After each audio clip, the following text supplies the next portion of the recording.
మహానాడు మహాసభలు ప్రభుత్వం ఏర్పడిన మొదటి సభ తెలుగుదేశం పార్టీ తెలుగు తమ్ముళ్ళ పండుగ పెద్ద ఎత్తున మొదటిసారిగా కడపలో పెట్టడం చాలా సంతోషకరమైన వార్త. దాని నిమిత్తమే రాష్ట్రమంతా కూడా ఈరోజు కడప చేరుకొని ఈ ప్రభుత్వం తాలూకా విజయాలను, అలాగే కడప ప్రాంతాల్లో ఎటువంటి అభివృద్ధి కలబరుస్తున్నటువంటి విశేషాలన్నీ కూడా ప్రస్తావించడానికి, రాయలసీమ ప్రజానికానికి ఎటువంటి అభివృద్ధి తెలుగుదేశం ప్రభుత్వం గతంలో చేసింది, మరి ఈ రోజు కూటమి ప్రభుత్వం ఏ రకంగా చేయబోతుంది, ఈ అన్ని విషయాల్లో కూడా ప్రస్తావించడానికి కూడా ఒక వేదికగా రాష్ట్రమంతా పెద్ద ఎత్తున కడప వేదికగా కడప టౌన్లో పెట్టడం జరిగింది. మరి ముఖ్యంగా ఈరోజు బద్వేల్ నియోజకవర్గంలో, ఈ నియోజకవర్గంలో ఉన్నటువంటి తెలుగు తమ్ముళ్ళకి ఆహ్వానం పలకమని ఈరోజు గౌరవ ముఖ్యమంత్రి వాళ్ళు నా ద్వారా ఇక్కడ ఉన్నటువంటి నాయకులందరికీ కూడా ఒక ఆహ్వానం పంపించారు.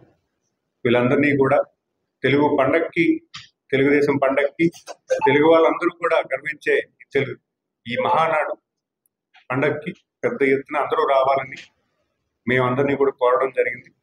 అలాగే ఇక్కడ ఉన్నటువంటి ఇన్ఛార్జ్ రితేష్ గారు, అలాగే మాజీ శాసనసభ్యులు సోదరి గారు, వీళ్ళందరూ కూడా ఇక్కడ ఉన్నటువంటి లోకల్ లీడర్స్ అందరినీ కూడా కలుపుకుంటూ ఇక్కడ మీటింగ్ పెట్టుకోవడం జరిగింది. అందరూ కూడా చాలా సానుకూలంగా కడపలో పెట్టడం చాలా చాలా ఆనందంగా ఉందని వ్యక్తం చేయడంతో పాటు ఈ ప్రాంతంలో ఉన్నటువంటి సమస్యలు చెప్పడం జరిగింది. ఆ సమస్యలు ఎట్టి పరిస్థితుల్లో మనం పరిష్కరించాలి, అవి చిన్న చిన్న సమస్యలైనా చాలా ప్రజానికానికి అవసరమైనటువంటి సమస్యలుగా అవన్నీ కూడా నాకు తెలియజేశారు.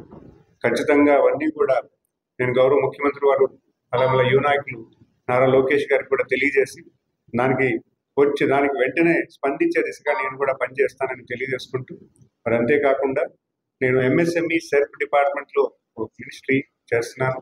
ఇక్కడ ఉన్నటువంటి ఇండస్ట్రియల్ పార్క్ కూడా, దానికి కావాల్సిన ఇండస్ట్రీస్ని కూడా, ఏ రకమైన ఇండస్ట్రీస్ తేవడానికి కూడా నేను కూడా ఇక్కడ ఉన్నటువంటి నాయకులతో పనిచేయడానికి కూడా సిద్ధంగా ఉన్నాను తెలియజేసుకుంటూ, ఇక్కడ ఉన్నటువంటి అందరు నాయకులకు కూడా పేరు పేరు తమ్ముళ్ళు అన్నలందరికీ కూడా ధన్యవాదాలు తెలియజేసుకున్నా. ఎందుకంటే ఈరోజు మేము తక్కువ టైంలో నేను వస్తానని తెలియజేయగానే అందరూ కూడా ఇక్కడికి వచ్చి దూరాన్ని ఒక 50 కిలోమీటర్ల రేడియస్లో ఉన్నటువంటి నాయకులు కూడా ఇక్కడికి వచ్చి వాళ్ళందరూ కూడా మా ఆహ్వానం మన్నించి వచ్చి మాకు పలకరించి వాళ్ళందరూ కూడా రేపు సభని విజయవంతం చేయడానికి సభ కూడా సిద్ధంగా ఉన్నారని తెలియజేశారు.